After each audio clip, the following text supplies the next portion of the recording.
Yes, let's start with the Indian Contract Act only. We'll continue with the part that we did yesterday. So we finished the first 6 units of the Indian Contract Act yesterday. So now we'll start with the Contract of Indemnity and Guarantee. What what is a contract of indemnity?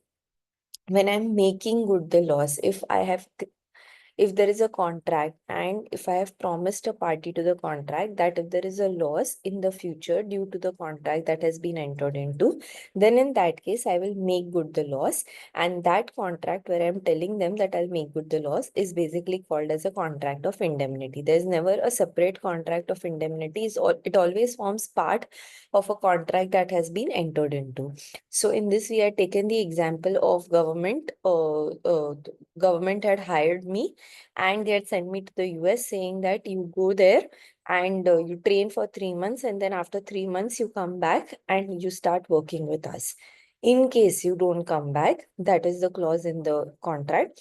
In case you don't come back, then in that case you will have to pay us 50,000 as compensation. So this is a contract of indemnity. Now, whether I will come back, I will not come back is not certain. It is contingent, correct? Yesterday, when we were doing contingent contracts, we studied that a contract of indemnity is a contingent contract because my coming back or not coming back is not certain. It depends on whether I'll get a job there or not. If I get a job there, then I'm not going to come back. If I don't get, then I'm going to come back, correct? So it's a contingent contract and it depends on my action. But if I don't come back, then what happens is that the government will again have to do the hiring process. They will again have to find someone. They've already wasted a lot of time, money, energy on me. And hence, I have to compensate them for that. And that is called as a contract of indemnity. Making good the loss is basically what we call it. So here it says that the cause uh, to the for a contract of indemnity, the loss can be occurred either due to my actions or due to some other person's actions, but it is because of me that the loss has been caused, or because of my action the loss has been caused, and hence we will call as a contract of indemnity even if some other person is involved.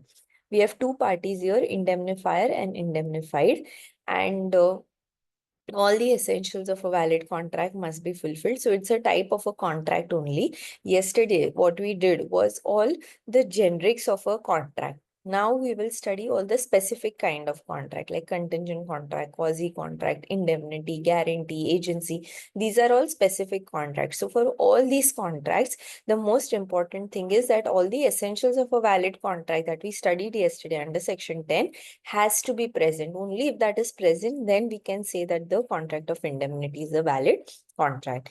Contract of fire marine insurance is always a contract of indemnity, but there is no contract of indemnity in case of life insurance because you are not able to identify or value the price of the life of the person who is not there. What are the rights of indemnity holder when sued? A very favorite 3 mark question for the institute. So here, when the person has been sued, what can he recover? So he can recover all the damages that he has paid and he's compelled to pay for the suit, all the costs that he has incurred for bringing the suit, all the sums paid under the suit, and the above list is not exhaustive. Like we discussed in class, I'd given you the example that whenever you are filing a case, you are not only going to recover the loss that you have incurred, you will also recover other associated costs that are there. And I told you that when I had filed a case, I'd also taken money for mental harassment. So you will take other cost also and not just the cost of the damages that you have incurred. Okay, so that is your contract of indemnity. Now coming to contract of guarantee. Contract of guarantee, like we studied in class, is a tripartite agreement. So there are three different parties involved and three different agreements that come into place. What is a contract of guarantee? So, say for example, I'm taking a loan from HDFC Bank, and HDFC Bank is not very sure that, I'm going to repay the loan. So, in that case, what will HDFC say? That I want someone to give me that surety that if you don't pay the amount, that person is going to pay the amount. So that is called as a contract of guarantee. It is a promise to pay a debt owned by a third person in case the latter does not pay. So in case he is not paying, only then I will be called forward to pay. In case he is paying half of it, then I'll be called forward to pay only half of it. If out of 1 lakh of loan that is being taken, if he has paid 80,000, then my liability as a surety will be only 20,000. So here my liability as a surety is co-extensive with that of the principal debtor. So when if Mr. A is taking a loan from HDFC Bank, Mr. A is the debtor, principal debtor, HDFC Bank is your creditor, and I am giving the guarantee. So I become a surety. So here my liability as a surety is co-extensive. Again, it is contingent because it only depends, it will arise, the liability will arise on me only and only if Mr. A does not pay. If he pays, then I'm not liable at all. If he pays the entire 1 lakh, I don't have to pay anything. If he doesn't pay, only then my liability will come. So hence, it's also a contingent contract like we studied yesterday. Why are there 3 agreements here? Which are the 3 agreements that we are entering into? So first is the agreement between the principal debtor and the creditor that is coming into place for taking the loan. Second agreement is between your surety and the creditor, where he is giving the confidence that I will pay in case this one doesn't pay.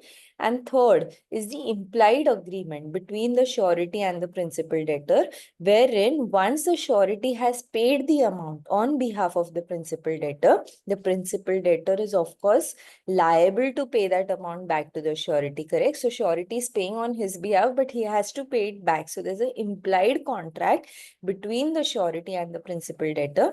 And in case the surety is called forward to pay, the principal debtor has to pay. We had studied that once the surety pays on behalf of the principal debtor, he steps into the shoes of the creditor. So he's become the new creditor now. He will also get all the security that the creditor had received, or any assets which were given to the creditor as security, that also he'll be able to receive, correct? So he steps into the shoes of the creditor. So that is called as your contract of guarantee. Just see the notes. You have 3 parties: surety, principal debtor, and creditor. 3 different agreements are coming into place between the, where is A, B, and C? No, A, B, and C. Okay. So one is between the principal debtor and the creditor, another between the surety and the creditor, and the third is implied contract between the principal debtor and the surety. Again, whether you can have a minor here, so, we have discussed this, that in case of a contract of guarantee, the principal debtor, if he's a minor, it is fine. But the surety and the creditor, they have to be major only. They cannot be minor. In case they are minor, then the contract is not valid, because a contract with a minor is void ab initio. What are the essentials of a guarantee? So again, like we have discussed, that all the essentials will always come from your definition. So your first thing is that you need to have a principal debt. Existence of a debt is necessary. Without debt, you cannot have a contract of guarantee. Second is your consideration. So consideration, there is a consideration between the debtor and the creditor, the loan that he is giving. But between the surety and the creditor, there's no consideration involved. But the Act says that the consideration that has been received by the principal debtor is sufficient enough for the surety to enter into the contract, and hence it will be a valid contract because it's a tripartite agreement. Third, we know is should be an existence of liability. The liability should not be something that is time barred. That is, it should not be there under the Limitation Act. 3 years should not have crossed. No misrepresentation or concealment. If there's any misrepresentation or concealment, then in that case, the surety will get discharged immediately. Again, we'll discuss this in detail. Contract need not necessarily be in writing, and joining of other co-sureties is necessary.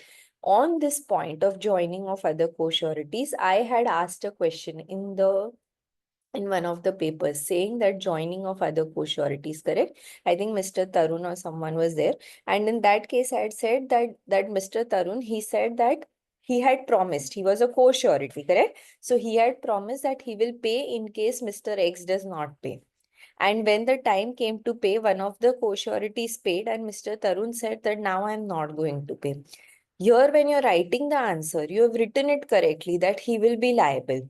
But what is more important is to mention the fact that he's a co-surety. If you don't use the words co-surety, if you don't say that the till the time the co-surety does not join, the other co-surety is not supposed to pay, or if the other co-surety has paid, Mr. Tarun, who is the co-surety, has to pay. So if you're not using the word co-surety, then your marks will be reduced, correct? So you'll have to use the correct words in the examination. So that co-surety question, just go back to the question paper, see the answer that is written there, and try to write in a similar way to score more marks. The answers are right. I'm not saying the answer was wrong, but you will have to use that it's a contract of guarantee and there is a co-surety. You'll have to explain all those points because co-surety is the word that we are looking for. So co-sureties has to join. So if two people have promised together, then both the parties have to pay the amount, and normally when there's no agreement, they have to pay it equally. If there is an agreement where I'm restricting my liability, correct, where I'm saying that I will be paying only 50,000 rupees. This is my liability. Now, I will, if the other co-surety is not paying, I will not be called forward to pay more than 50,000 rupees because I've restricted my liability. But in case I've not restricted my liability and I've not discussed about the amount that I'll have to pay, then I'll have to pay the amount equally. So if the other party is not paying, if he becomes insolvent, then I will be called forward to pay the full amount. Okay. So that is the part on co-surety. Now, what are the different types of guarantee that we have? We have a specific guarantee and a continuing guarantee. Specific guarantee is for a single transaction, like the transaction that we just discussed, where Mr. X is taking a loan from the bank. I am giving the surety for that. So that is one single specific transaction. And when I'm giving that guarantee for one single specific transaction, then we call it as a specific guarantee. If I have to revoke my guarantee, if I say, no, I don't want to be a surety for this person, I can revoke this guarantee only before the loan has been given. Once the loan has been given, then I cannot revoke my guarantee. I can only wait for the transaction to be over and the liability to be discharged, but I cannot at any point of time revoke the guarantee after the transaction has entered into place, correct? But in case of continuing guarantee, what is a continuing guarantee? This guarantee I'm giving for a series of transactions. It is not for one single transaction. It is for a series of transactions. So we had discussed that Mr. X wants to take goods on credit from Mr. Y, and I'm giving him the Mr. Y the guarantee, saying that every month you can give him goods worth rupees 10,000 on credit. So now Mr. Y is supplying goods worth rupees 5,000, 8,000, 9,000, 10,000, and I'm responsible for that. If he gives anything more than rupees 10,000, then in that case, I will not be responsible for that because my liability is only to the extent of 10,000. Now, at some point of time, this is basically apna darar wala situation, correct? So at some point of time, there is a darar between me and Mr. X. So here, what will I do? I will say that I no longer want to be your surety, and hence I am going to revoke the guarantee. Now, in case of continuing guarantee, I can revoke my guarantee at any point of time because it is series of transaction. And hence what will happen is that once I revoke the guarantee, then in that case, then in that case, um, I will no longer be responsible for the transactions which have been entered into after my revocation. Before my revocation, I will be responsible for all the transactions before I have revoked my guarantee, correct? So once I have revoked my guarantee, any transaction that takes place after the revocation of guarantee, I will not be responsible. For all the transactions that take place before I have revoked my guarantee, I'll be responsible for that. So that is the difference between a specific and a continuing guarantee. Nature and extent of surety's liability, we have already discussed that the liability is co-extensive. If I ask you a question in the examination wherein I say that the guarantee was given for 1 lakh, principal debtor has paid 60,000, how much will the surety will be liable to pay? Don't just write the answer 40,000. I'm expecting you to write that the liability of the surety is co-extensive with that of the principal debtor. If you write that, then the answer is better presented, correct? So write that co-extensive word when you are, sharing the liability, when the surety is going to pay for the principal debtor. Whatever part is being paid, mention that it's co-extensive, hence he has to pay. Now coming to the discharge of surety, how can the surety be discharged? There are three different ways. First, we'll do the third part, the easiest part of all. It says that by invalidation of contract of guarantee. So here in this case, just a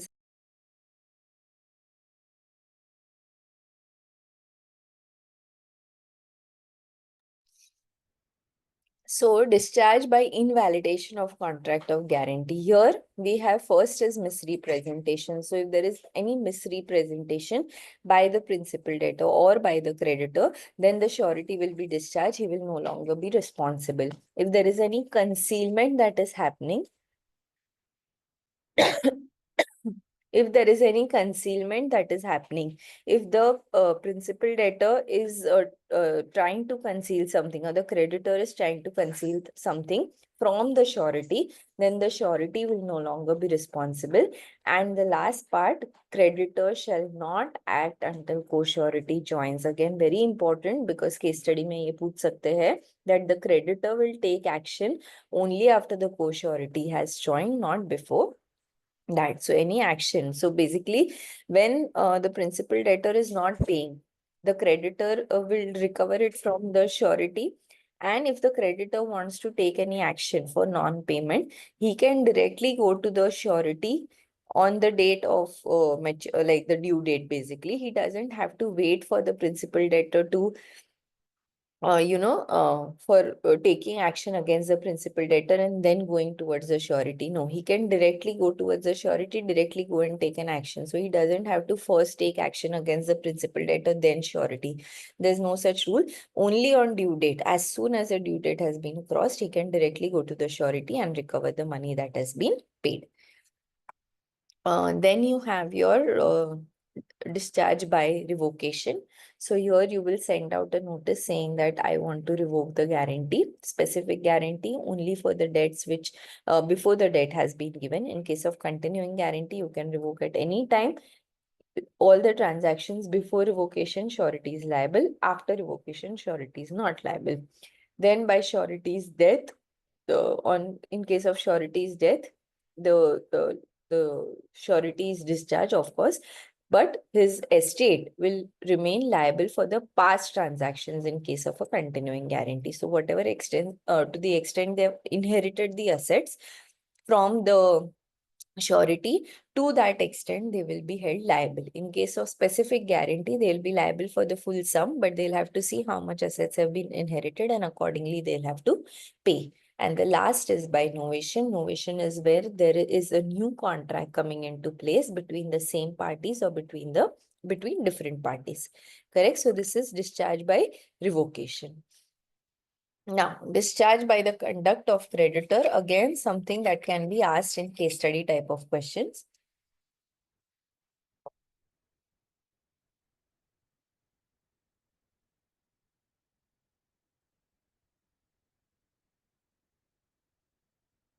First is by variance in the terms of contract.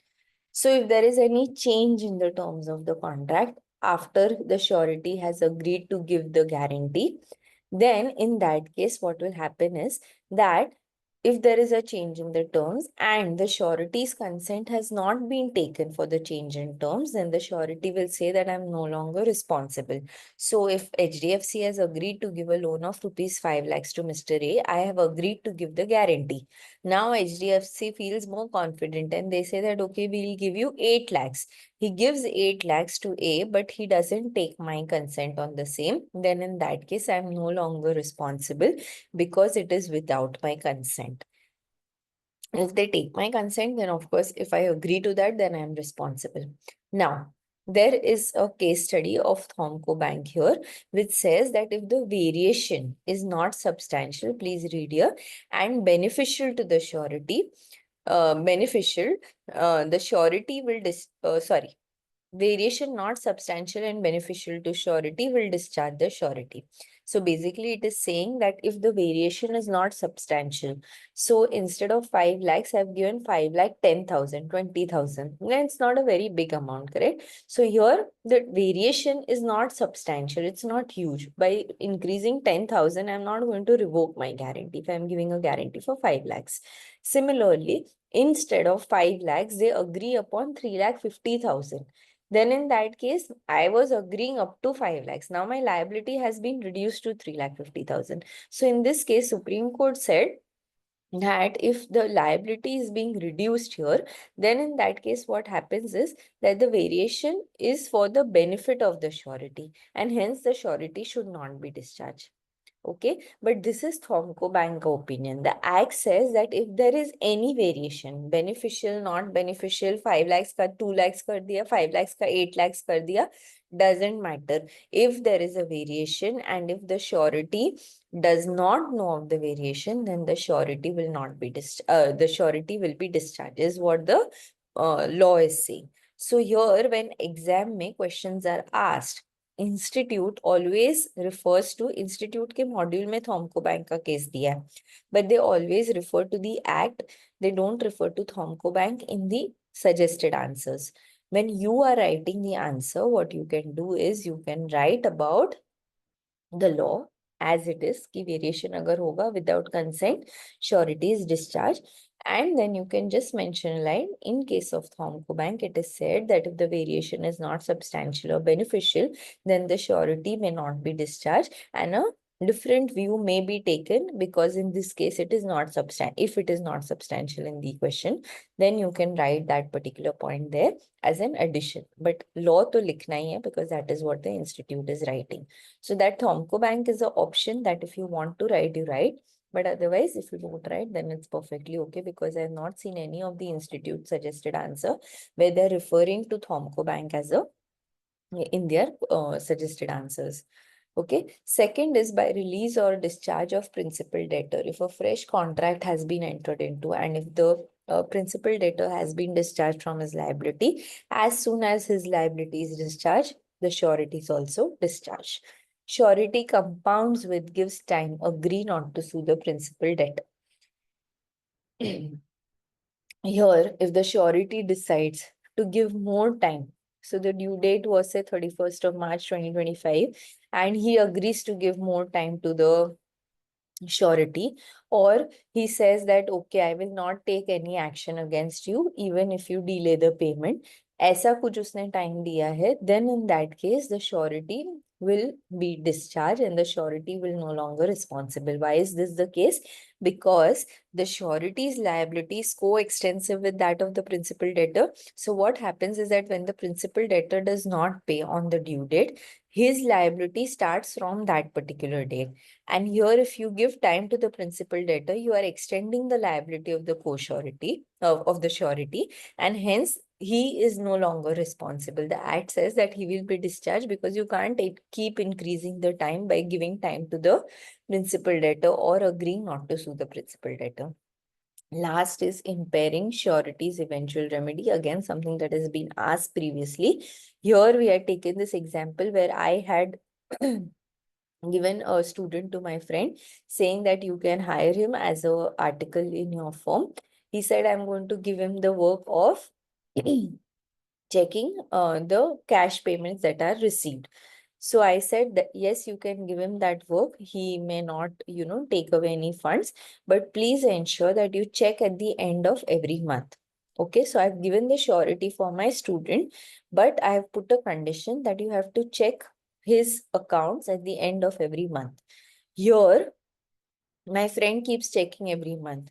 In return season, he was very busy and he decided not to check the funds that are being given or the accounts that are being calculated by the student. And the student takes away 20,000 from him. Next month, he takes away 30,000, again 40,000. After 3 months, my friend realizes, oh, okay, he's, taking money away from the firm. And he calls me and said, you had given a surety for him. And he has, in the last 3 months, he has taken around 70,000 from us. So please pay that 70,000 to me. Act says that if he has not checked every month, because that was my condition that I had imposed while acting as a surety, if he does not check every month, then as soon as he stops checking, I am discharged. Because had he checked in the first month, I would have been called forward to pay only 20,000 rupees. Now you're asking me 70,000 because you have not checked his accounts. So I will no longer be responsible. But if in the first month itself, when he looted 20,000, at that point of time, if they would have checked and they would have called me, okay, he has taken 20,000 rupees, then I would be responsible. Then I'm not discharged.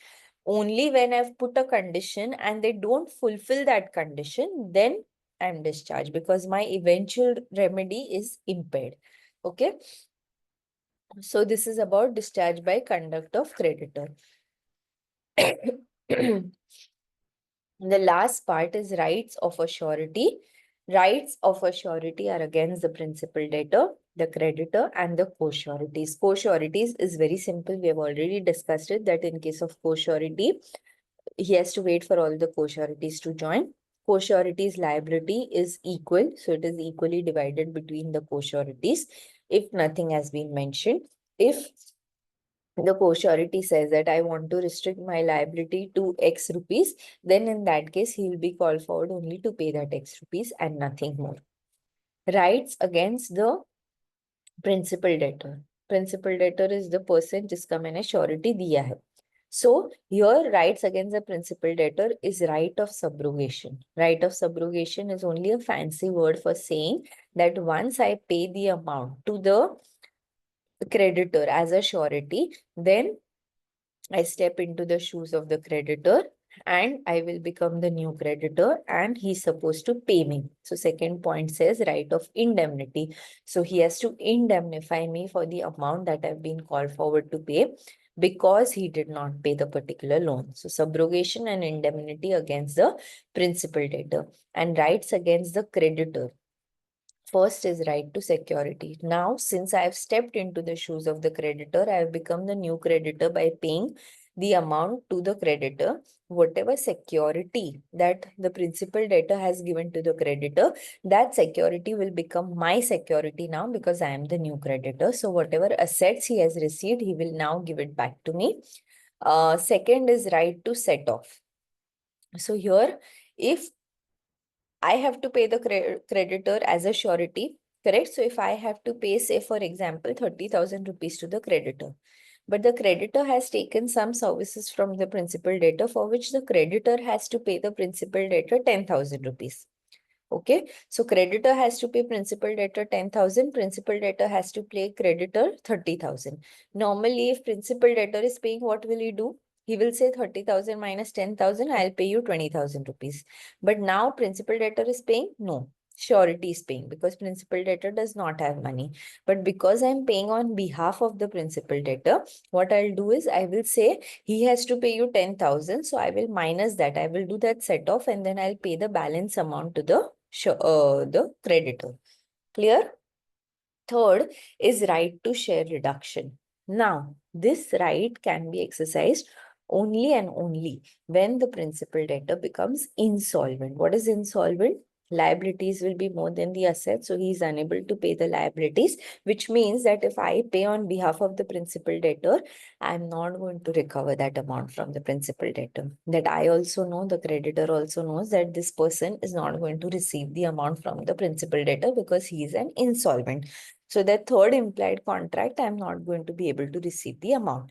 So what I will do here is that I will tell the creditor, you know that he is insolvent, which means I'm not going to recover.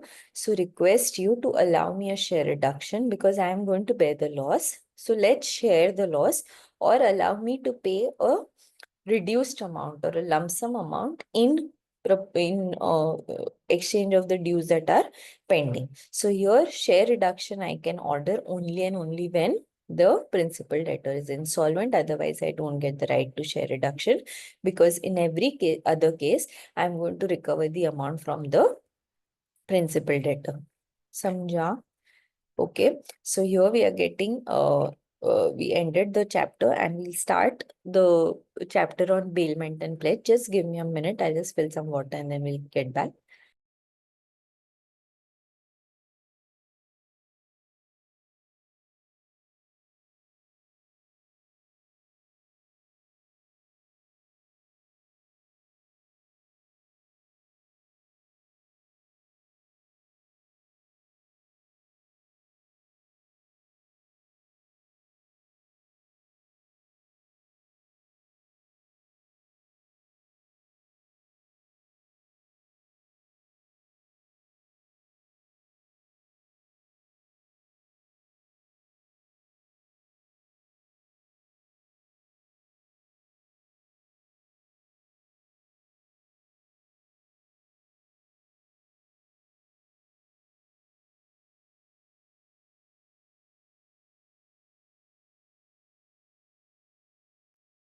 Yes.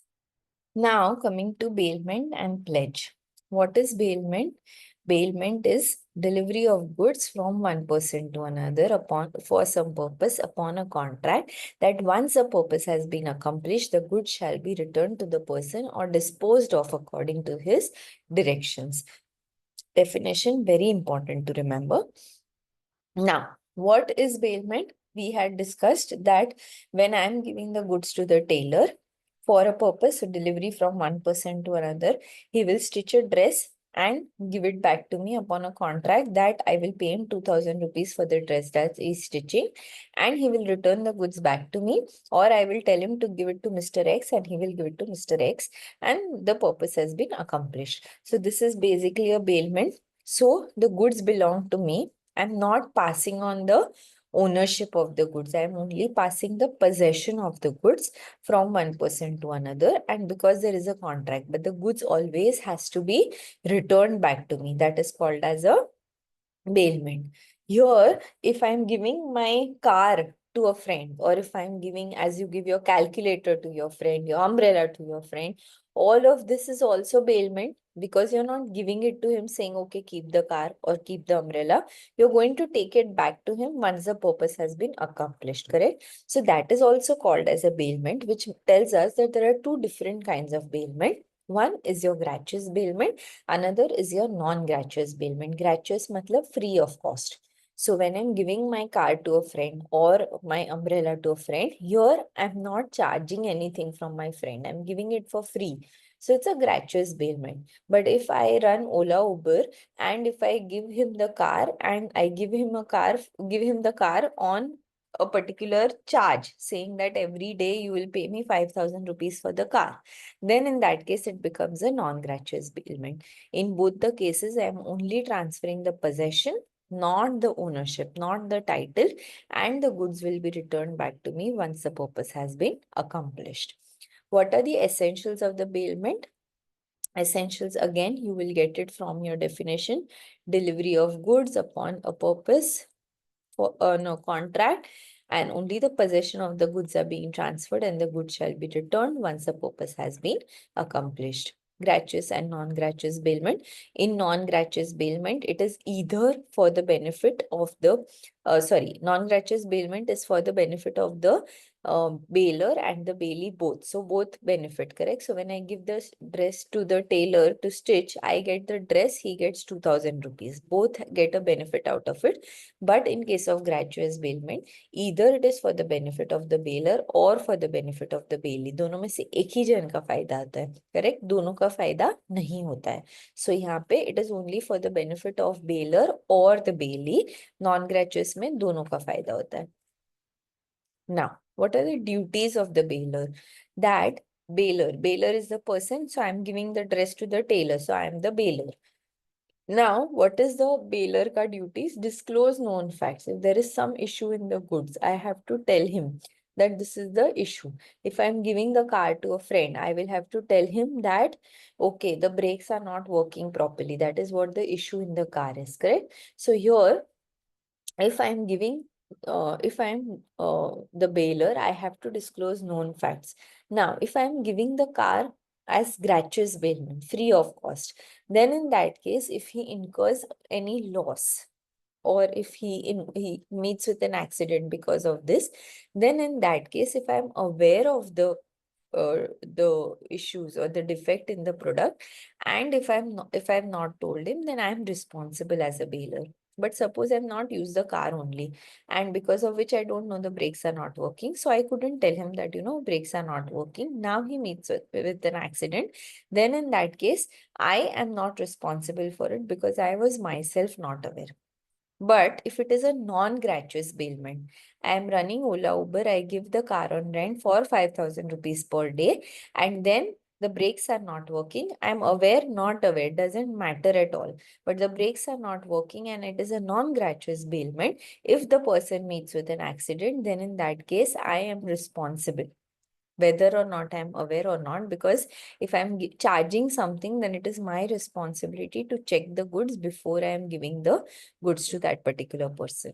Okay, so disclosing known facts, gratuitous non gratuitous दोनों में अलग अलग answer आएगा. Please ensure that you write that different answers. Now bear necessary expenses. Expenses दो type का होता है. एक होता है नेसेसरी एक्सपेंसेस, एक होता है एक्स्ट्रा ऑर्डिनरी एक्सपेंसेस. अगर मेरा ग्रेचुअस बेलमेंट है, करेक्ट, अगर मैंने फ्री ऑफ कॉस्ट दिया है, तो जो भी एक्सपेंस इनकर होता है that is my responsibility, whether it is necessary और it is extraordinary. I had given you the example of AC.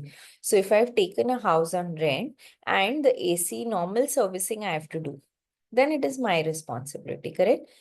But if any extraordinary expenses I have to do, उसका कोई बड़ा part बिगड़ गया है for which I have to spend 30,000 rupees, then in that case what will happen, that is extraordinary expenses which will have long-term effects. Even after I don't live on rent here, that will be beneficial to the landlord who has given the house on rent. So here what will happen is that that extraordinary expenses I will have to pay in case of non-gratuitous bailment.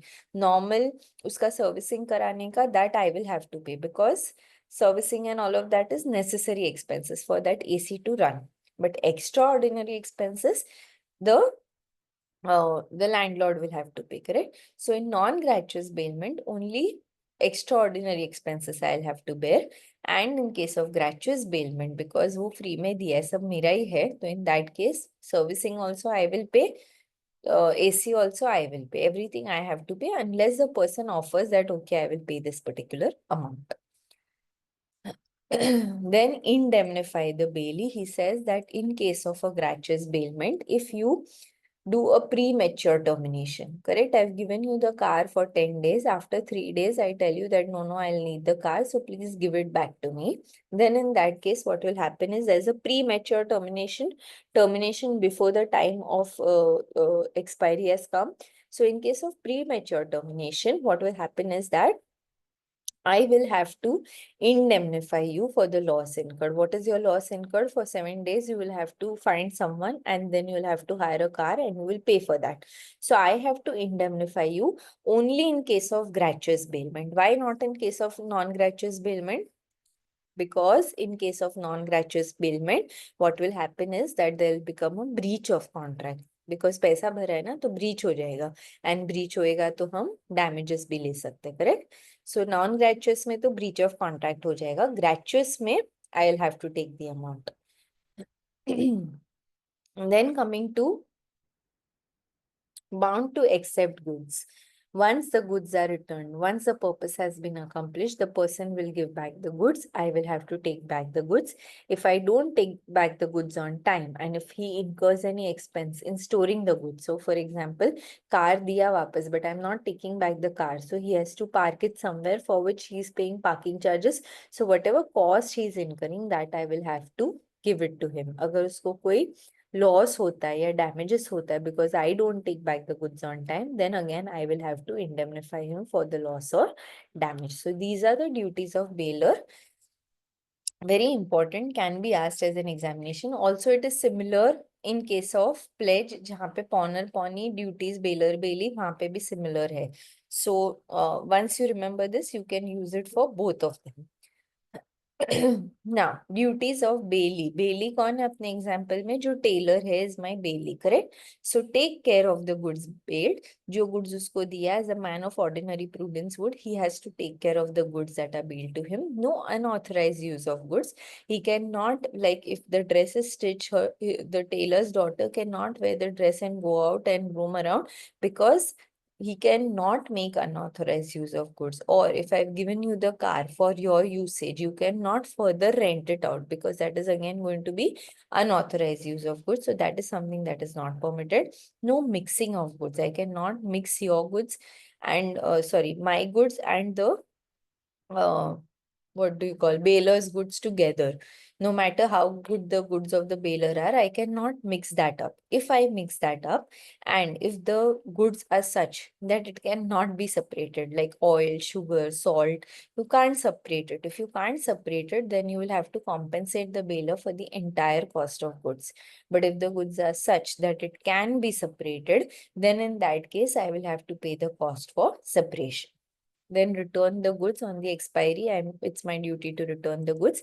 Return any accretion to the goods. So if I have given a cow and by the time I come back, the cow gives birth to a calf, then I will get the cow back also and the calf also, because that is an accretion to the good that has been given. Similarly, when you see there are these gold bonds that you enter into, वहां पे gold होता है, तो gold का whatever price increase happens, they keep adding gold at specific intervals.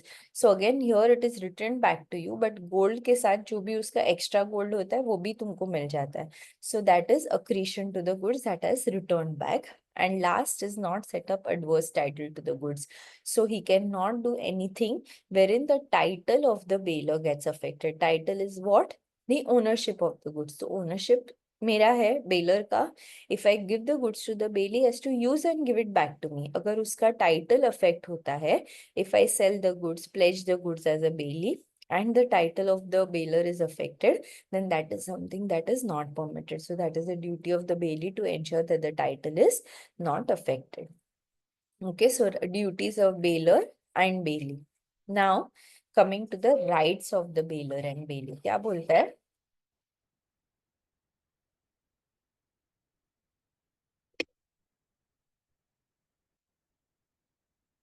Rights of the bailor, terminate the bailment.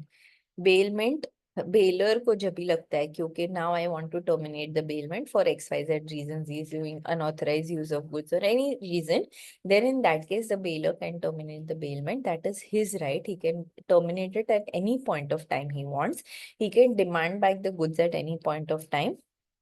He can file suit against any wrongdoer. Both bailor and bailey can file a suit against any wrongdoer. So if there is any person who is making unauthorized use of goods or who is trying to damage my goods, then as a bailor, because mera goods hai, I can take an action, but the bailey can also take an action against the wrongdoer.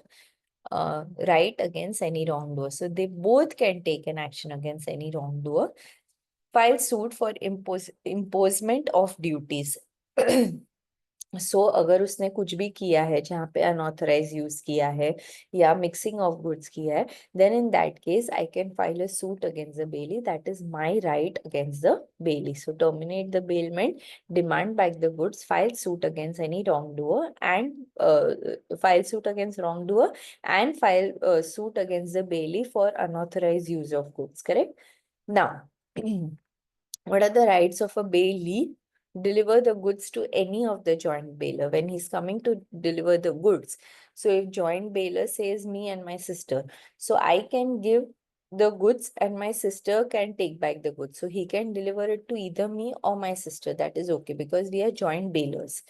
Right to indemnity. If any loss is arising to the what do you call the bailey due to the goods that are kept, then in that case the bailor is supposed to indemnify the bailey, and it's his right to take that indemnity from the bailor. Claim compensation in case of faulty goods. If there is any faulty goods which I have given to him and I have not told him about the faulty goods and he incurs any loss or damage, the bailor has to pay. That is the duty of the bailor, but that is the right of the bailey. So it is duty of bailor, right of bailey, duty of bailey, rights of bailor. वैसा similar आएगा दोनों में. Claim any extraordinary expenses. अगर कोई extraordinary expenses incur किया है, then the bailey can recover that expenses in case of non-gratuitous bailment. अगर gratuitous है तो दोनों necessary and extraordinary दोनों भी ले सकता है. Applied to the court to decide the title of the goods. Bailor goods देके गया. Then someone else comes and tells this car does not belong to him. It's a stolen car. मेरा car है. So you give the car to me. So now the bailey is confused. किसको car देने का है? ये देके गया था. This one is asking for the car. So in this case, he can go to the court and say that you tell me who actually is the person to whom the goods belong, and accordingly he can then give the goods to that particular person only. Right against wrongdoer we have discussed, both of them can take an action. And right of lien. So here we have general lien and particular lien. Remember general and particular lien. General lien is for who? For bankers, factors, warfingers, attorney of high court, and policy brokers. These people have general lien on the goods, which means that if I've taken loan one and given security against loan one and also taken loan 2, then in that case, if I don't pay loan 2, then the security of loan 1 can be used for set off. Correct? So they can do that. Otherwise, normally security can be used only for the loan for which the security has been given. But in case of bankers, factors, warfingers, attorney of high court and policy brokers, they can use that lien for any of the dues that are outstanding. That is their right. And hence it's called as a general lien. Particular lien आता है जहाँ पे skill और labor involved है. Then in that case, it is if I don't pay for my dress 1, he will not give dress 1 back. But if I paid for dress 2, then he has to give that to me. He cannot say, okay, you have not paid for dress 1, so I will keep dress 1 and dress 2 both. No, he has to give back whatever I've paid for, and whatever is pending, for that he can keep the security.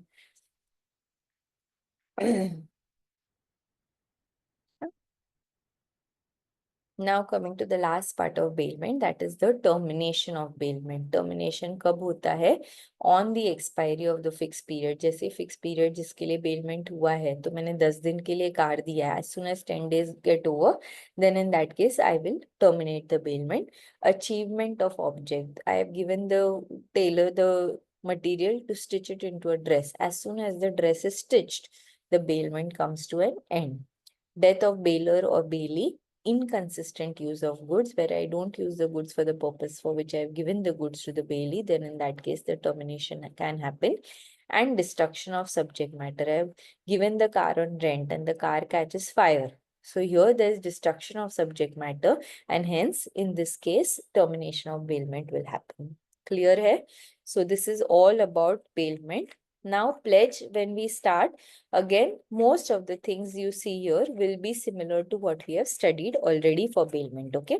So what is pledge? Pledge is again a bailment, but in case of pledge, the bailment is for security, for payment of debt or performance of promise. What is it for? Security for payment of debt or performance of promise. Manje what? That I'm giving the goods to someone as a security for a loan that I've taken. Correct? So for a loan that I'm taking, I'm giving him some asset. So if I take a loan and I say, okay, take my jewelry, that jewelry that I'm giving him is bailment.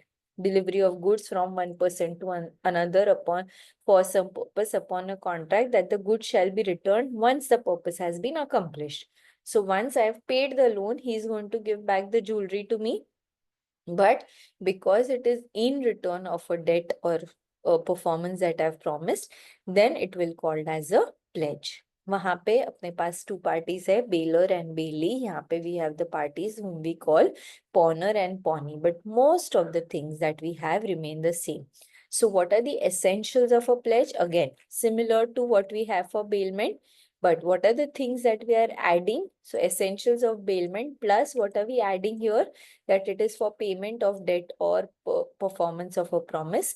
Goods must be a subject matter of contract of pledge. These goods should be in existence and delivery of the goods should happen between the pawner and the pawnee. So basically for a debt that I'm taking, if I'm giving goods which are in existence, ऐसा नहीं future goods में देने वाली है, correct? So goods which are in existence, I'm giving it to him, तो क्या बन जाएगा मेरा? Pledge हो जाएगा. Now, पॉनर का राइट क्या है और पॉनी का राइट क्या है? पॉनी का राइट, राइट ऑफ अ पॉनर पहले देख लो. राइट्स ऑफ अ पॉनर क्या है? जो बेलर का राइट्स है. व्हाट आर द बेलर का rights that you have? Go up, see what are the bailor का rights. Terminate the bailment, demand back the goods, file suit against wrongdoer, file suit for imposition. तो वो same मेरे पास यहाँ पे भी रहेगा. But इसके अलावा what are the other things I can do? Right to redeem. Right to redeem क्या है? That if the time, is stipulated for payment of debt or performance of promise for which the pledge is made, and the pawner makes default in the debt or performance of the promise at stipulated time, he may redeem the goods pledge at any subsequent time. मतलब कि वो बोलेगा कि इसको मत बेचो, but subsequently I will take it from you, I will make the payment and I will take the goods from you before you actually go and sell it to someone else. So before the actual sale of them, he must in case pay in addition any expenses which have arisen. So he will say, hold the goods, I will pay you for that. And then once I've paid, please give my goods back to you. And for keeping that security of the goods, if you are incurring any expenses, that expenses also I will give it to you in addition to whatever loan is pending. Okay, so that is only one additional right of the bailer, pawn of the pawner, sorry. यहाँ पे पौनी का rights क्या है? Retain the pledge goods, जो भी goods उसको दिया है, that he will keep with himself till the time the debt has been paid. Retention of subsequent debts, अगर particular lien है तो he has the right to retain only for not for subsequent debts, only for the debts which are pending he can retain, otherwise he has to give back the goods. Right to extraordinary expenses, अगर कोई expenses incur किया है तो that expenses also will have to be reimbursed, and when the pawner makes default then he can sell the goods by giving a reasonable notice, and he can also file a suit against the pawner. Okay, duties of pawnee and duties of bailey same है, duties of pawner, duties of bailer same है, खाली एक नया part है, pawner is liable to pay for the debt or performance of the promise as the case may be. So everything remains the same. So if you remember the duties and rights of bailer bailey, you will be able to write duties and rights of pawner pawnee. Only यहाँ पे अपने को याद रखना है कि it is for performance of a debt, and hence we have to ensure कि वो डेट जो है वो पे हो जाए, वरना गुड सेल करने का राइट उसके पास है, that is one additional point. And redeem कर सकता है, बोलेगा सेल मत कर, बिकॉज यहाँ पे सेल वो कर सकता है. So these two points are something which you have to remember. Everything else remains the same as we have studied for bailment. Last part of this chapter is pledge by non-owners. Non-owners normally pledge कर सकते हैं अगर मेरा asset है, बाजू वाले का अगर कार होगा तो I cannot give it as a pledge because it doesn't belong to me. I can only pledge goods which belong to me. So here it says that there are certain non-owners जो लोग pledge कर सकते हैं, भले वो खुद owner नहीं है, he can pledge the goods. Who are these people? The first one he's saying is by agent. Agent जो होता है उसके पास authority होता है for pledging the goods. Just a second. Yeah. Owner agent जो होता है उसको अथॉरिटी दिया गया रहता है for pledging the goods to a particular extent, and since that authority is given, if he is acting within the scope of his authority he can pledge the goods. Then person in possession under avoidable contract, अगर मैंने coercion से car खरीदा है and the other person के लिए वो voidable हो गया because there is no free consent, he can either treat it as void और he can treat it as a valid contract. Before he decides to treat it as a void contract, what I do is I pledge the car to someone else. Then in that case it is a valid pledge because वो void treat करने के पहले मैंने उसको pledge कर दिया है.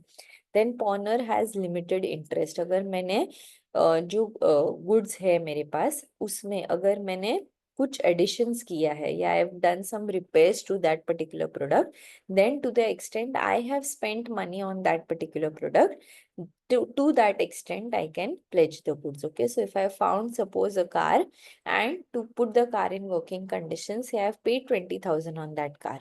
I'm not the owner of the car, but I found the car, I've spent 20,000 on it. So I can pledge the car to the extent of 20,000 rupees because that is my interest in the car. That is the amount I have spent on the car. Otherwise, the car does not belong to me.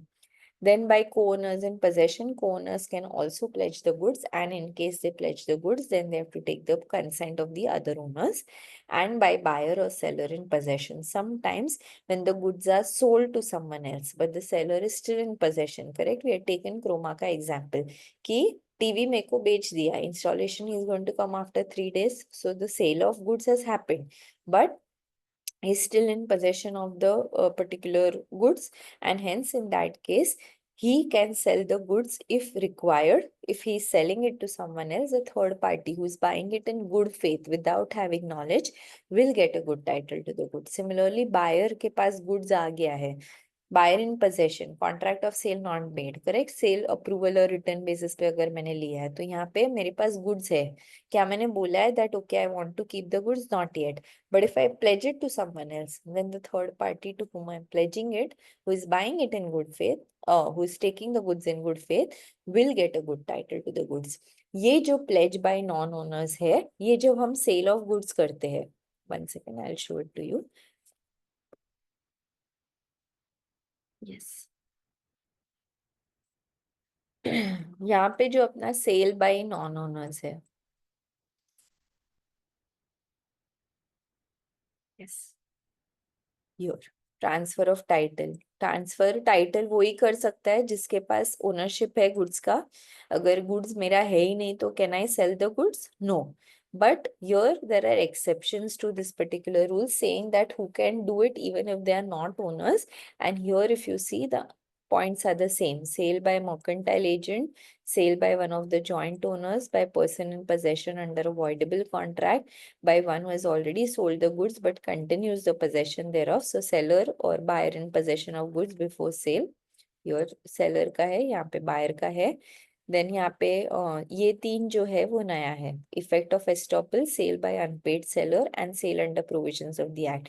तो estoppel में अगर मैं owner नहीं हूँ but I am showing myself to be the owner, then I will be responsible if I sell the goods.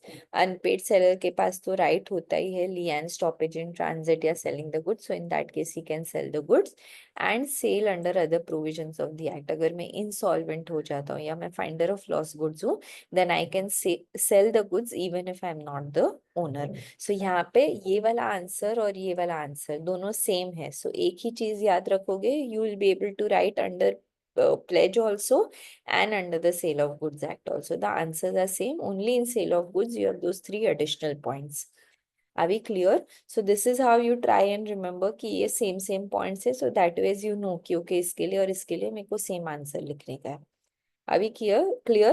So sale by non-owners and pledge by non-owners. Same answer we have to write, okay? Sale by non-owners and pledge by non-owners. Now, coming to the third part, which is agency. Do you guys want a break? कितना बजे है? 7:30 बजे है। Do एक break, 1 hour हुआ है अपना तो take a break, or let's do agency and then take a break once agency is done. So sale of goods के पहले we will take a break, okay?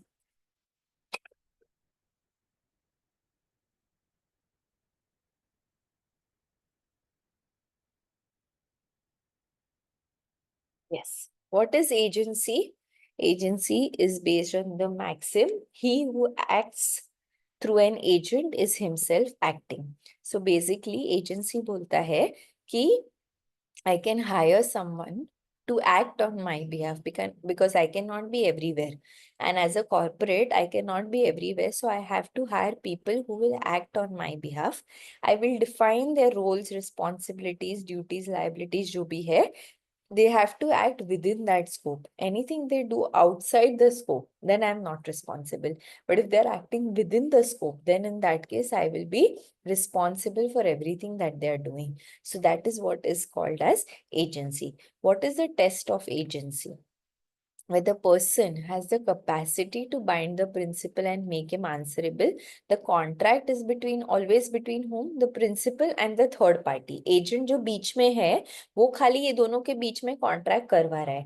And of the day contract ये दोनों के बीच में होगा। So if the agent can bind the principal, then in that case agency है। And whether he can establish privity of contract between the principal and third party. Privity of contract, कल पढ़ा था doctrine of privity. The parties to the contract. Who are the parties to the contract? The principal and the third party. Agent जो है वो बीच में से हट जाएगा जैसे ही वो contract हो जाता है. So privity of contract is between the two and the agent is binding the two of them and hence this is a contract of agency. तो test of agency में क्या वो bind कर सकता है and doctrine of privity of contract किसके साथ है? These are the two questions that you answer. Who may employ an agent? Person has to be major of a sound mind. Agent has to be a major of sound mind. अगर वो minor है, then he will not be liable to the principal for anything. He will get the benefits. पैसा मिलेगा, लेकिन he will not be liable. कौन सा different ways है जिससे एजेंसी क्रिएट हो सकता है? One is by express appointment, where I am expressly appointing someone to be the agent. Second is my implied appointment, where from by conduct, by my act, I am acting as a agent and implied है कि वो contract बन गया है agency का. Sometimes it is necessity. I am not expressly appointing someone, that person is not wanting to be the agent also, but necessity due to some emergency situations, he's acting on my behalf and he starts becoming my agent. I told you that my neighbor is the person who had the keys, who had to give the keys to the brokers who were coming, but due to some emergency the brokers could not come and he started showing the house. So now because of necessity he's become my agent. By estoppel or holding out, estoppel or holding out में estoppel is basically making representation or showing someone, uh, some person showing himself to be an agent when he is actually not an agent. But if the third party gives any credit or contract basis that believe that he is the agent, then in that case he will be responsible as an agent. So by holding out you are not really agent, but तू खाली अपने आप को as agent दिखा रहा है. Now third party says कि नहीं नहीं बहुत genuine बंदा है, इसको contract देते हैं, then in that case what will happen is that you will be responsible as an agent. And last is agency by ratification. किसी ने मुझे बोला कि I will, I've got client for you. He's ready to pay you 50,000 as rent for the house that you have. Now, I have appointed him as an agent. No, but he's got something for me. He has acted as my agent without my knowledge. Now, I have an option to ratify or not to ratify. Ratify मतलब मैं उसको accept कर लूंगी as agent and I will give the house on rent for 50,000, or I will say कि नहीं, मैं तुमको नहीं जानती हूँ तो तुम जो क्लाइंट लेंगे वो मेरे को भरोसा नहीं है. So here I am not going to ratify your act. So either I will ratify the act or I will not ratify the act. But for ratification, I need to have full knowledge. For ratification, I need to have full knowledge about the entire like the persons involved and all the transactions or discussions between the persons involved in order for me to ratify the act. Let's see if it's here. Yeah. So ratification के लिए क्या क्या होना चाहिए, may be expressed और implied. मैं expressly हाँ या ना बोलूंगी. Knowledge requisite. I cannot ratify if I don't have full material knowledge of everything that is there. Ratifying unauthorized act of previous transaction. I cannot ratify part of the act and say other part I will not accept. I have to ratify the entire transaction or reject the entire transaction. Communication within reasonable time. Ratification करना है तो reasonable time में हाँ या ना बोलना है. Can not injure any third person. मेरा एक्ट जो मैं रैटिफाई कर रही हूँ ऐसा नहीं होना चाहिए जिससे किसी और थर्ड पार्टी को कुछ हार्म हो रहा है. Then I can not ratify. An act ratify must be valid. Illegal या वॉइड एक्ट होएगा तो I can not ratify. What is the agent's authority? Again this line very important. मतलब कुछ भी एजेंसी का पूछेंगे तो अपने को लिखना ही है. ये लाइन क्या बोलता है? Agents act. Agents should act within the scope of the authority that is being given to it. And if he acts within the scope of his authority, then in that case he has the capacity to bind the principal to the third party. अगर जो काम मैंने दिया है, the authority that I've defined, if you're acting within that scope, तो मैं तेरा जो भी तूने बोला है that I have to do, I am responsible to the third party. But अगर मैंने तुझे बोला है कि बोरोइंग्स जो है 20 लाख के ऊपर नहीं करने का है, तू 50 लाख का बोरोइंग करेगा, तो थर्ड पार्टी को मैं रिस्पॉन्सिबल नहीं, because you have acted outside the scope of authority. Are we listening? Are we there? है कि नहीं सब लोग? ओके. नाउ एजेंट्स जो होते हैं दो में आते हैं. एक अपना होता है नॉर्मल सर्कमस्टांसेस, एक होता है इमरजेंसी. तो नॉर्मल सर्कमस्टांसेस में एवरीथिंग जो उसको बोला है लॉफुली करने के लिए, उसका जो स्कोप डिफाइन किया है वो सारी चीज वो कर सकता है. जब इमरजेंसी आता है, इमरजेंसी में ऐसा सिचुएशन होना चाहिए कि वो जो है प्रिंसिपल के साथ बात नहीं कर सकता है. इमरजेंसी इतना है कि जो भी एक्शन लेना है उसको इमीडिएटली लेने का है. So if he's not in a position to communicate and there is an actual emergency, then he has to do everything in order to protect the goods, or if there is any loss that is going to happen, to minimize the loss that is happening.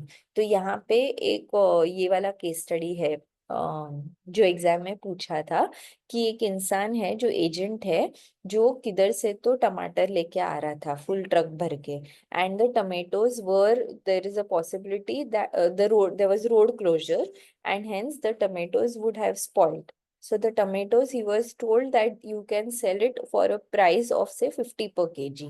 But यहाँ पे because there was this road closure, he was scared that the tomatoes will get spoiled, and he's selling this on the road for rupees 30 per kg. Now, can the principal take an action against the agent? This is the question in the examination.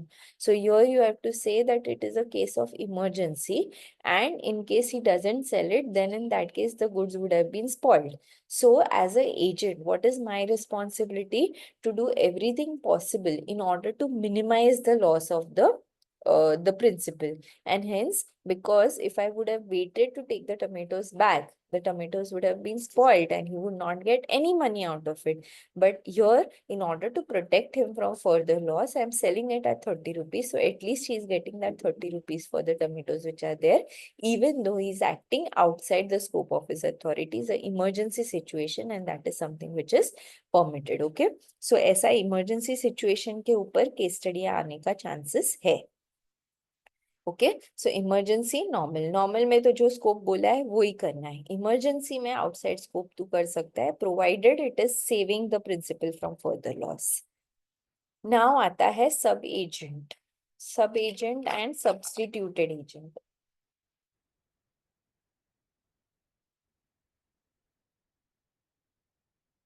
क्या होता है sub agent and substituted agent में? सब agent होता है मतलब agent का agent. Can an agent have खुद का एजेंट? हो सकता है, इसको सब एजेंट बोलते हैं. लेकिन एक्ट बोलता है कि अ डेलीगेटी कैन नॉट फर्दर डेलीगेट. मतलब मैंने अगर तुझे कुछ काम दिया है, प्रिंसिपल ऑफ एजेंसी या law of agency is based on fiduciary relationship, trust है, इसके लिए तेरे को दिया है.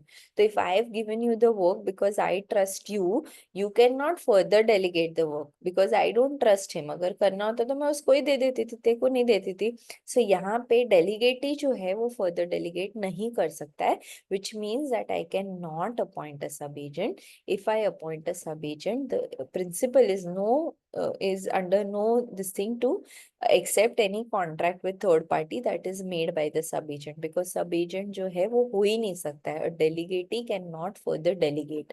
Only in which situation can you have a sub agent? Where the terms of appointment originally contemplated. अगर मेरा कॉन्ट्रैक्ट ऐसा है जहाँ पे टर्म्स बोलता है कि मैं सब एजेंट रख सकती हूँ, then in that case I can have a sub agent. Like I told you कि जब भी रेंट का कॉन्ट्रैक्ट होता है, अगर मैं अंधेरी से वर्ली जाती हूँ तो वर्ली का एजेंट, मेरा एजेंट वर्ली के एजेंट को हायर करेगा, बिकॉज यहाँ पे रेंट में सब कुछ जो है वो एरिया वाइज होता है. So the terms require for him to hire a sub agent. Then in that case वो सब एजेंट जो डील करेगा तो I will be responsible for that. It is required by customs of trade. Again same thing कि अगर वो particular business के लिए सब एजेंट का अपॉइंट करना is a normal thing, then you can. And for unforeseen circumstances which make it necessary to appoint somewhere, due to some unforeseen circumstances, if it is required that I appoint a sub agent, then in that case I can appoint the sub agent, otherwise I can not. अगर सब agent properly appoint किया है तो principal जो है उसके act के लिए रिस्पॉन्सिबल है. अगर विदाउट अथॉरिटी किया है तो principal is not bound unless he decides to ratify.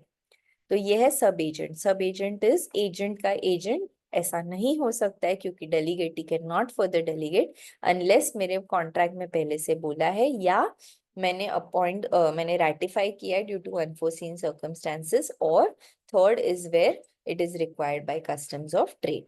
Now coming to substituted agent. Substitute हो गया, मेरा agent has been substituted. तो मैंने I have appointed a particular person as an agent. He says I don't do all of this, but I can refer you to someone. And he refers me to Mr. X.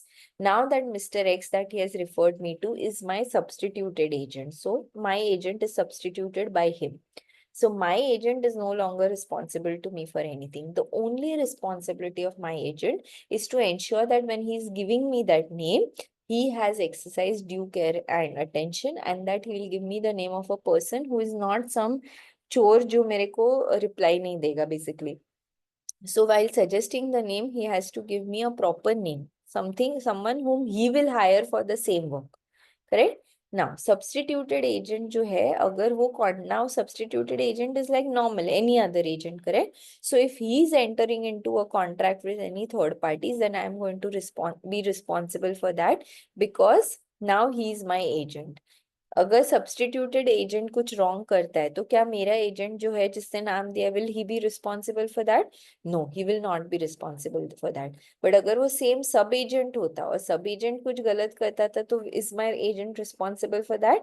Yes, he is responsible for that. So substituted agent में agent का responsibility खत्म हो जाता है. Sub agent में agent का responsibility फिर भी रहेगा बिकॉज ये उसने अपॉइंट किया है. तो सब्स्टिट्यूटेड एजेंट में ये चला जाता है और ये एजेंट एजेंट बन जाता है. इसके लिए सब्स्टिट्यूटेड का ये एजेंट का कोई भी रिस्पॉन्सिबिलिटी नहीं होता है. There's a difference between agent, sub agent, substituted agent. You can just go through that. Then what are the duties and obligations of the agent? To execute mandate, जो काम दिया है वो करने का है. Act according to the directions, जो बोला है उसके बाहर कुछ काम नहीं करना है. Reasonable care and skill करना है. अगर किसी को goods credit पे देते तो उसका credit history देखने के बाद उसको goods देना चाहिए. Communicate with the principal, जो भी है information देना है and keep the principal updated with what is happening in his business.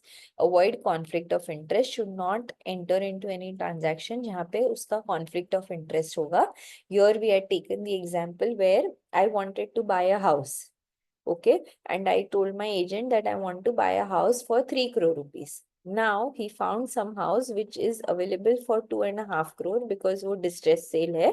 And in this case, what is happening is that he knows that I am ready to pay 3 crores. So he buys the house for 2.5 crores in someone's name, in his relative's name, and then he sells it to me for 3 crores. तो यहाँ पे conflict of interest हो गया because agent जो है मैंने appoint किया है तो नॉर्मली वो प्राइस कम करके जो बेस्ट प्राइस होगा वो मेरे लिए फाइट करेगा. करेक्ट? बट अगर वो घर उसका खुद का है then now he is not going to fight for me. Correct? He will think मैं कितना ज्यादा पैसा ले सकता हूँ. So here there is a conflict of interest and hence in case of conflict of interest, it is his duty to ensure that there is no conflict of interest. He cannot make any secret profit. अगर secret profit बनाता है तो उसको agent को दे देना है. Remit any sums, जो भी पैसा उसको मिलेगा, that he has to collect and give it to the principal. Maintain accounts and duty not to delegate. A delegatee cannot further delegate, so he cannot further delegate his what do you call duties to any sub agent. Okay, so again that is something I feel okay अगर पूछा भी exam में you can write it in your own words. Rights of agent, agent का क्या क्या rights है? तो एक है कि उसको रेम्यूनरेशन मिल सकता है. नॉट ऑलवेज नेसेसरी कि रेम्यूनरेशन मिले, बट अगर पॉसिबल है, अगर कॉन्ट्रैक्ट में है तो उसको रेम्यूनरेशन मिल सकता है. उसको अगर रेम्यूनरेशन मिलने वाला है, he has to take 10,000 from the principal but he has collected 50,000 from people which he has to give to the principal. Then he can give 50,000 में से लेस 10,000 उसका sum and he will remit only 40,000 back. Lien on principal's property, अगर उसको पैसा लेना है from the principal and the principal is not paying that particular amount तो he will से I will not give you the property. So he hold back the property till the principal gives him that amount. Indemnification for any lawful act, अगर वो lawfully कुछ करता है within the scope of his authority and if he incurs any loss then in that case the principal will indemnify him. Indemnify for any acts done in good faith and non-liability of employer of agent to do any criminal act. अगर agent जो है वो criminal act करता है, employer जो है वो criminal act के लिए अपॉइंट करता है तो लाइबिलिटी बाद में प्रिंसिपल का नहीं रहेगा अगर एजेंट कुछ क्रिमिनल एक्ट करता है तो. Principal's liability to third parties. He is personally liable for all the acts done within authority and in the ordinary course of business. Not bound when agent exceeds authority. जो उसको बोला गया उसके आगे वो अगर करेगा तो outside the scope करेगा तो not responsible. Notice given to agent will be deemed to be notice to principal. अगर मैं agent को कुछ notice बोल देता हूँ, इनकम टैक्स ने सपोज एजेंट को नोटिस दिया, प्रिंसिपल ऐसा नहीं बोल सकता अच्छा एजेंट ने मुझे बोला ही नहीं तो मुझे पता ही नहीं था इसके लिए मैं नहीं आया. नहीं, अगर एजेंट को नोटिस दिया है तो इट इज डीम्ड कि मैंने प्रिंसिपल को बता दिया है। वेदर प्रिंसिपल को पता है कि नहीं पता है वो मेरा लुकआउट नहीं है। Again small point but can be asked. Misrepresentation made or fraud committed by the agent will affect the principal only if it is done within the scope of his authority. Basically, हमेशा याद रखो, agent अगर कुछ उसके scope of authority में ordinary course of business में करता है तो प्रिंसिपल लायबल है। अगर वो बाहर करेगा तो प्रिंसिपल लायबल नहीं है, उसको इंडेमनिफिकेशन नहीं मिलता है, कुछ भी नहीं मिलता है, क्योंकि वो आउटसाइड स्कोप ऑफ अथॉरिटी कर रहा है। प्रिंसिपल्स लायबिलिटी टू एजेंट और थर्ड पार्टीज एक सेकेंड करेंगे, उसके पहले ये दो इंपॉर्टेंट चीजें कर लेते हैं। Revocation of authority. Revocation of authority कब होता है? एक है रिवोकेशन जब मैं रिवोक कर लूंगी नोटिस से कि मैं अभी से तू मेरा एजेंट नहीं है, सो आई रिवोक हिज अथॉरिटी, तो रिवोकेशन हो गया। सेकेंड इज ही विल से तू मेरे को क्या निकालेगा, मैं खुद निकलेगा, renunciation by the agent, correct? So here he says that I only don't want to work for you. So that is renunciation by agent. Third is completion of business. Road बनाने का है, उसके लिए मैंने तुझे अपॉइंट किया है, जो भी काम करना है तुझे करने का है थर्ड पार्टी के साथ डील करके। So that road is ready now, completion of business, so no longer responsible. Death of principal or the agent, then again the agency comes to an end. Principal और agent becomes unsound mind. Unsound mind होएगा तो अपना valid contract नहीं हो सकता है, तो again end हो जाएगा। Insolvency of principal. अगर प्रिंसिपल के पास पैसा ही नहीं, इंसॉल्वेंट हो गया, liabilities more than asset, then in that case agent will not work for the principal, the agency will come to an end. And expiry of time, I have appointed you as an agent for a 1 year period. जैसा ही 1 year खत्म होता है, if I don't renew it, then the agency will come to an end. So this is revocation of authority. What is more important is when the agency is irrevocable. Again, something that was there in the paper and something that very high chances can be asked in the examination. क्या बोलता है कि agent is personally interested in the subject matter of agency. जहाँ पे वो subject matter of agency में personally interested है, मैंने तुझे बोला कि ये सेल कर, गुड्स है, लैंड है, जो भी है, you sell that particular thing and उसमें से जो प्रोसीड्स आएगा that I will use to pay you. अगर ऐसा तुझे बोला है कि ये सेल करके जो पैसा आएगा उसमें से I will pay you, then the agency becomes irrevocable. अगर मैं मर भी जाती हूँ तो भी तेरा एजेंसी वहां पे रहेगा, legal representative have to keep you as the agent so that you sell that particular land and recover the money. अगर मैं अनसाउंड माइंड, इंसॉल्वेंट, कुछ भी हो जाती हूँ, doesn't matter, the fact that you are personally interested in that sale because तेरे को पैसा तेरा मिलेगा from that sale, your agency becomes irrevocable. There was this question that has been asked in the paper and you're supposed to write that agency becomes irrevocable because the agent is personally interested in the subject matter. If you don't write that, even if the answer is correct, तेरे को आधा ही marks मिलेगा because जो लिखना चाहिए था वो नहीं लिखा है। ठीक है ना? अगर टर्मिनेशन होता है तो एजेंट जो है has to ensure that everything that is required agency terminate होने के पहले जो भी काम उसको खत्म करने का है वो खत्म करेगा। जो भी थर्ड पार्टी को के साथ जो डीलिंग्स है, he will put everything to an end. अगर एजेंट मर जाता है या इंसॉल्वेंट हो जाता है जिसकी वजह से एजेंसी टर्मिनेट हो रहा है, then in that case he has to take every due care and steps in order to ensure कि थर्ड पार्टी को जो प्रॉमिस किया है उसका वो फुलफिल करे, उसके बाद ही वो एजेंसी जो है टर्मिनेट हो सकता है।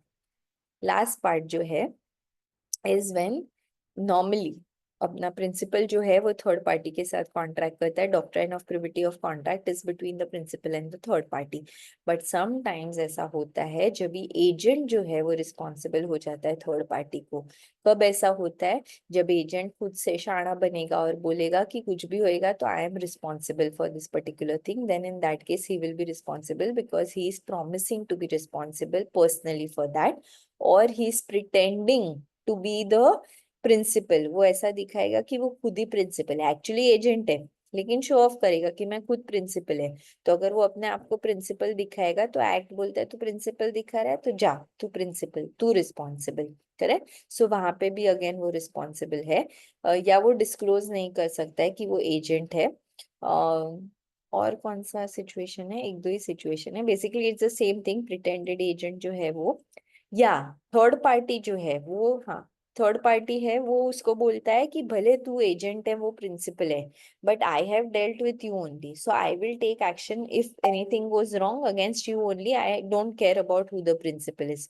सो थर्ड पार्टी ऐसा कम्युनिकेट करता है, एजेंट अप्रूव करता है, तो then in that case agent will be personally liable. So जहाँ पे एजेंट शाना बन के खुद को ऐसा दिखाता है कि मैं ही रिस्पॉन्सिबल है, या थर्ड पार्टी उसको बोलता है कि तू रिस्पॉन्सिबल है, या वो प्रिटेंड करता है, या वो दिखाता नहीं है कि वो ये he doesn't tell him that he is the agent and not the principal, then the act says अगर तेरे को प्रिंसिपल बनने का इतना शौक है तो जा तू प्रिंसिपल, और जा तू हो गया liable to third parties. Okay, so this is the last part of this particular chapter. General clauses अपने को नहीं है, तो this is about contract act. जो फर्स्ट 6 यूनिट्स है, normally I have seen that it is something that everyone is very much aware of, but when it comes to the other 3 units जो new है, तीन, indemnity, bailment and agency, I have seen that थोड़ा उसका preparation is less as compared to the first 6 units. So please ensure कि उसका भी करो, क्योंकि वो न्यू पोर्शन है, उसमें से आना ही आना है questions. So it is not something that you can skip. Let's take a break here for 5 minutes and then come back at